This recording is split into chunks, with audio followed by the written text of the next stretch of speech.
Assalamualaikum warahmatullahi wabarakatuh. Selamat siang kawan-kawan, dimanapun Anda berada. Hari ini saya akan menganalisis beberapa hal tentang virus corona,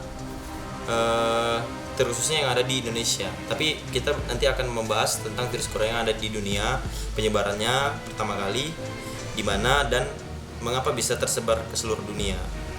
Nah, pertama-tama saya ingin mengucapkan bela sungkawa atau turut berduka cita kepada petugas medis yang gugur di dalam tugasnya. Mereka merupakan pahlawan bagi kita semua dalam memerangi COVID-19. Nah, kita masuk pada pertama, yaitu munculnya virus corona. Itu pertama kali virus corona muncul itu terdapat dari kota Wuhan City yang terdapat di Cina. Nah, dari kota Wuhan itu di Cina ada beberapa isu mengenai penyebaran virus corona.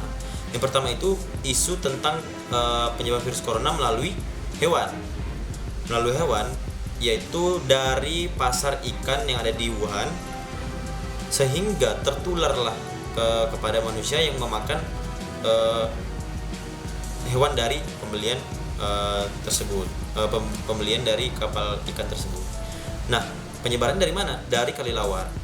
Nah, itu salah satu isu yang mengatakan bahwasanya penyebaran virus corona itu melalui hewan, yaitu hewan kelelawar dari pasar ikan yang ada di Wuhan. Yang kedua, yaitu penyebaran virus corona melalui laboratorium. Nah, laboratorium yang bocor, kemudian zat-zat kimia itu tersebarlah ke Wuhan sehingga menyebabkan penyebaran zat kimia tersebut kepada manusia. Itulah yang dinamakan COVID-19. Nah, itu yang kedua, isu kedua. Isu ketiga ada yang mengatakan bahwasanya COVID-19 ini merupakan bioweapon untuk mengurangi populasi manusia yang ada di muka bumi ini, karena sudah terlalu banyak populasi yang ada di muka bumi sehingga menyebabkan arus globalisasi semakin cepat. Nah, contohnya arus globalisasi itu apa? Mencairnya es di kutub utara dan kutub selatan, ya, kalau salah mohon dikoreksi. Nah, seperti itu beberapa isu tentang penyebaran virus corona. Cuma kita tidak tahu pasti virus corona itu melalui apa penyebarannya, apakah melalui kelelawar atau laboratorium atau sebagai bioweapon untuk mengurangi populasi yang ada di dunia. Nah, kalau berbicara tentang bioweapon, mungkin kawan-kawan sudah tidak asing lagi yang mengetahui game Resident Evil 0 sampai Resident Evil 7 itu berbicara tentang bioweapon untuk mengurangi populasi yang ada di dunia. Kalau di game Resident Evil untuk menguasai dunia, oknum yang untuk menguasai dunia, sehingga bioweapon tersebut salah penggunaannya. Nah, seperti itu. Belum ada penelitian atau peneliti yang menjelaskan secara pasti melalui apa penyebaran virus corona. Nah, itu isu-isu yang terdapat pada saat ini. Nah, kembali kepada virus COVID-19. COVID-19 itu pertama kali keluar di Wuhan City. Masyarakatnya yang terkena virus COVID-19 ini melaporlah kepada rumah sakit. Nah, lapor kepada rumah sakit, yaitu rumah sakit yang terdapat di salah satu di kota Wuhan, yaitu masyarakat yang terkena virus tersebut pergi ke rumah sakit dan melaporkan bahwasanya ada gejala penyakit yang terkena di orang tersebut, yaitu gejala paru-paru, gejala batuk-batuk dan segala macamnya. Nah, penyebarannya yaitu masyarakatnya pergi ke rumah sakit, yaitu menghadap dengan Dr. Li Wenliang. Nah, Dr. Li Wenliang ini yang mengetahui pertama kali virus COVID-19 yang ada di Wuhan. Dia bingung, tidak tahu jenis apa penyakit yang dialami oleh pasien tersebut, sehingga dia menyebarkan kabar buruk tersebut ke media sosial. Nah, itulah yang dinamakan COVID-19, virus tersebut. Nah, Dr. Li Wenliang ini sudah meninggal dan positif virus corona juga kalau tidak salah. Nah, pada saat itu. Nah, itu bulan Desember 2019. Pertama kalinya virus COVID-19 muncul di kota Wuhan, Cina. Nah, setelah itu muncullah video-video yang mengatakan bahwasanya orang yang terkena virus corona itu kejang-kejang, sehingga seperti orang gila, habis itu pingsan sendiri dan segala macamnya. Nah, itu yang menjadi ketakutan masyarakat di seluruh dunia, bahwasanya penyebar takut masuk ke negara tersebut. Tetapi negara-negara dunia itu tidak terlalu memperdulikan terkait dengan penyebaran virus corona ini, karena nggak terlalu fokus ke situ lah. Nah, karena virus tersebut berada di kota Wuhan, Cina. Nah, tidak berpikir bahwasanya akan menyebar ke seluruh negara yang ada di dunia. Nah, setelah itu menyebarlah virus COVID-19 dari Wuhan itu ke seluruh penjuru Cina. Nah, ke seluruh penjuru Cina, sehingga menyebabkan masyarakat Cina bertambah banyak. Nah, bertambah banyak yang terkena virus COVID-19. Nah, dan virus corona menyebar ke Italia. Bagaimana ceritanya? Itu mungkin kita tidak tahu. Mungkin orang yang dari Cina pergi ke Italia, terkena virus corona gitu, menyebarkan ke Italia. Karena kita tahu Italia sendiri itu banyak sendiri wisatawan asing ya, baik dari Cina, Indonesia dan segala macamnya gitu. Nah, dan pemerintah Italia tidak siap dengan keadaan seperti itu, kalang kabut, sehingga semakin banyak yang terkena virus corona di negara tersebut. Nah, dan pemerintah Italia kalau tidak salah melakukan kebijakan lockdown di negara tersebut. Dan juga negara Iran juga terkena. Nah, negara Iran itu bagaimana ceritanya sampai ke Iran itu saya belum tahu pasti ya. Tetapi negara Iran juga pada bulan-bulan Februari itu terkena paling banyak juga. Nah, Italia dengan Iran. Dan juga Iran mengadakan kebijakan lockdown beberapa minggu, untuk mengurangi dampak penyebaran, untuk mengurangi penyebaran virus COVID-19. Nah, pada saat ini penyebaran virus COVID-19 yang ada di dunia, bisa kita lihat sendiri dari web Johns Hopkins University and Medicine. Itu COVID-19 di dunia itu kasusnya sudah mencapai 3.598,324.000 kasus yang ada di dunia. Nah, ini kawan-kawan bisa lihat sendiri. Ini yang merah-merah adalah penyebaran virus COVID-19. Ada di Eropa, Afrika, Asia, Australia, Amerika yang paling banyak ya. Amerika luar biasa. Australia ini penyebarannya. Dan yang paling tertinggi pada saat ini yaitu negara Amerika, United States. Nah, itu sekitar 1.180.634 kasus. Nah, di bawahnya ada Spanyol dan mengikuti Italia.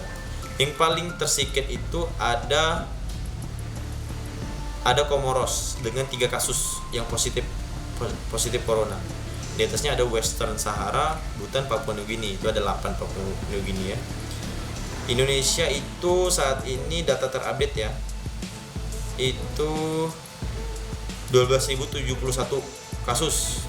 Nah, 12.071 kasus yang ada di Indonesia.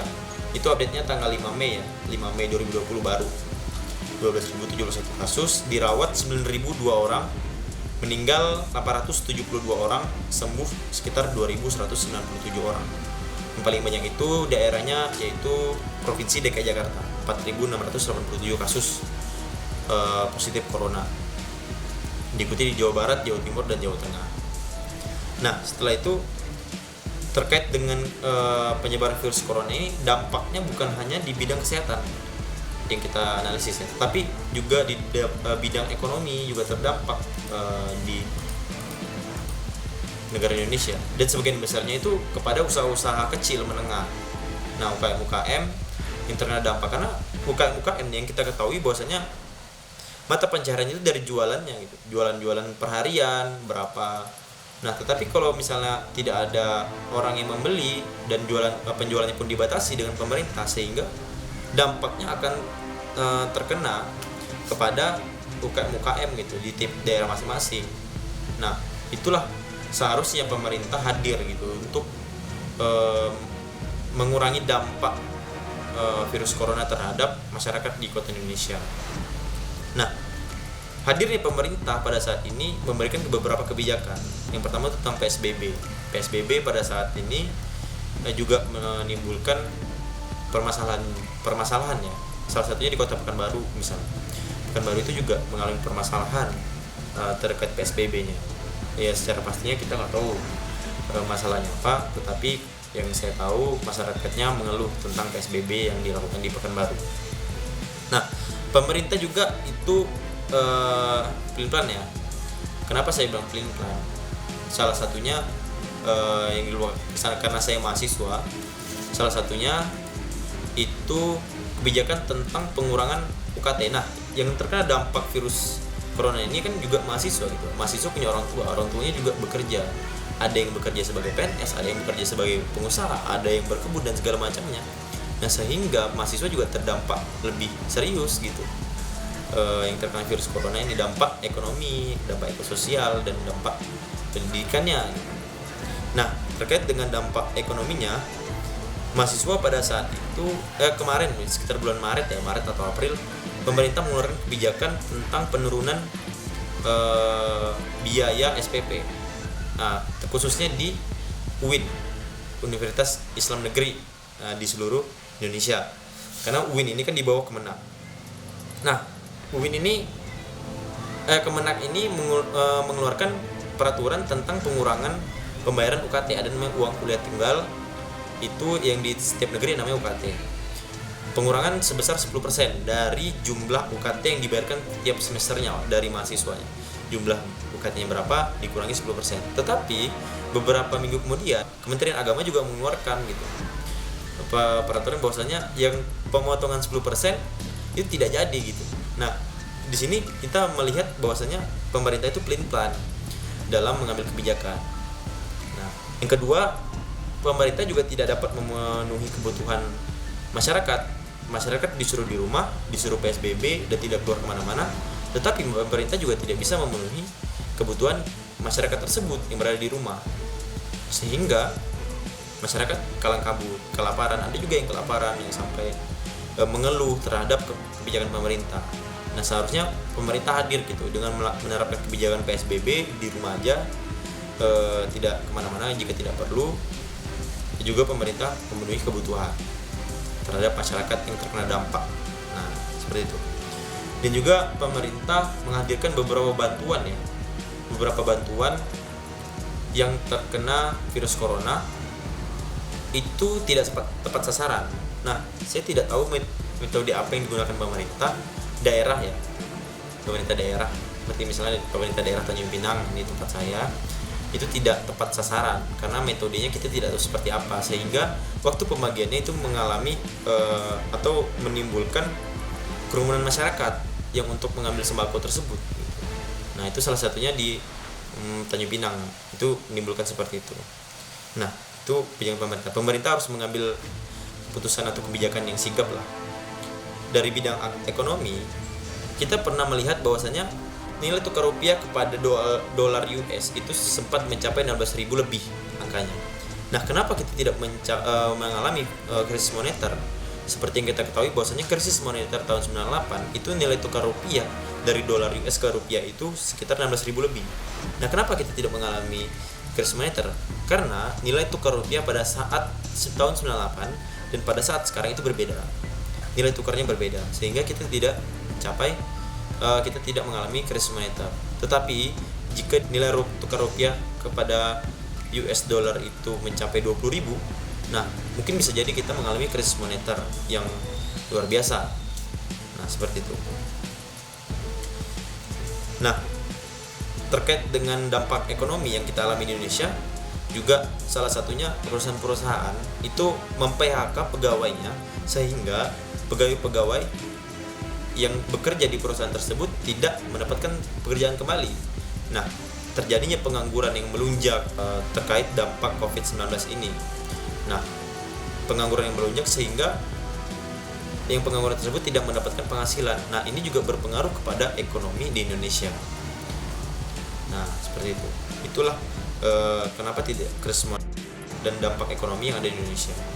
Nah, terkait dengan apa yang saya jelaskan, saya menganalisis ada 3 ancaman negara Indonesia yang akan mungkin terjadi jika pemerintah tidak mengambil kebijakan secara tepat, cermat, dan tegas. Ada 3. Yang pertama itu adalah ancaman kesehatan. Ancaman kesehatan itu sudah kita alami, bahwasanya ancaman kesehatan terkait masyarakat Indonesia itu sudah sangat buruk sekali, karena kita melihat pelonjakan kasus COVID-19 itu sudah mencapai angka 12.071 yang ada di negara Indonesia. Walaupun tidak tertinggi di dunia, tapi terus meningkat. Nah, terus meningkat, tidak ada pengurangan yang signifikan yang terkena dampak COVID-19. Yang kedua, itu adalah dampak ekonomi. Kenapa saya bilang dampak ekonomi? Kita bisa lihat sendiri bahwasanya harga-harga kebutuhan pokok sekarang sudah mulai mahal. Toko-toko di pinggir-pinggir jalan sudah tutup. Pengusaha-pengusaha sudah banyak mem-PHK pekerjanya, mengurangi gaji pegawainya, sehingga itu berpengaruh sekali terhadap dampak ekonomi yang ada di Indonesia. Nilai tukar rupiah juga sudah mencapai 15.000 sekarang, 15.000 lebih. Nah, sebelumnya itu kan 14.000 berapa gitu. Nah, ini yang harus kita perhatikan atau pemerintah perhatikan. Yang ketiga itu adalah ancaman sosial. Nah, apa ancaman sosial? Ancaman sosialnya itu ketika masyarakat sudah tidak mendapatkan bantuan dan sudah jerah dengan pemerintah yang mungkin kurang memperhatikan masyarakatnya, terjadinya namanya penjarahan. Nah, penjarahan kenapa? Karena masyarakat sudah tidak ada pemasukan. Masyarakat juga tidak ada mata pencarian untuk mencari uang untuk memenuhi kebutuhan kehidupannya. Nah, terjadi namanya penjarahan. Itu kalau bisa jangan sampai terjadi di negara kita. Nah, solusinya cuma satu. Solusinya saat ini yaitu vaksin. Pemerintah Indonesia atau yang di dunia harus menemukan vaksinnya segera, karena kita melihat angka peningkatan jumlah kasus corona itu tidak menurun, semakin meningkat. Nah, ini akan berdampak kepada ekonomi dan dampak kepada sosial. Nah, kita melihat vaksin itu sekarang sedang diuji coba ya vaksinnya, dan Universitas Oxford itu katanya bersiap edarkan vaksin COVID-19 secara global. Nah, cuman sampai pada saat ini belum ada gitu vaksin yang kita rasakan di negara Indonesia terkhususnya. Dan juga orang terkaya di dunia itu juga sebut ada 8-10 vaksin COVID-19 yang menjanjikan yang belum terrealisasi. Dan sebagian besar peneliti itu masih menguji coba vaksin apa yang cocok untuk menangkal virus corona. Jika tidak ditemukan vaksin, maka ancaman yang ketiga tadi yang saya jelaskan itu sudah mungkin akan terjadi nantinya, karena seberapa sanggup sih masyarakat berdiam diri di rumah, tidak usaha, tidak ada penghasilan, sementara bantuan dari pemerintah tidak bisa mencukupi kebutuhannya gitu. Seberapa tahan gitu, 3 bulan, 6 bulan, atau setahun, karena kita tidak ada yang tahu kapan virus corona ini akan selesai fasenya. Yang kita tahu pada saat ini itu terus meningkat jumlah kasus yang ada di Indonesia. Sudah 12.071 kasus. Yang sembuh ada 2.000. Memang yang sembuh itu juga meningkat. Tapi yang terkena virus corona, positif corona itu semakin meningkat. Nah, satu yang terkena virus corona bisa menyebarkan ke beberapa orang. Nah, seperti itu. Nah, itu yang kita khawatirkan. Nah, kebijakan pemerintah pada saat ini itu bukan memutus mata rantai, menurut analisis saya, tetapi itu memperlambat penyebaran virus corona. Memperlambat ya, bukan menghentikan. Nah, makanya dari situ solusinya cuma satu, yaitu vaksin. Temukan vaksin, maka corona atau COVID-19 itu selesai. Mungkin sekian dari saya, analisis sosial saya. Jika ada salah, mohon dikoreksi. Jangan lupa like, komen, dan subscribe. Jika ada yang ingin didiskusikan, tolong komen di bawah. Terima kasih. Wassalamualaikum warahmatullahi wabarakatuh.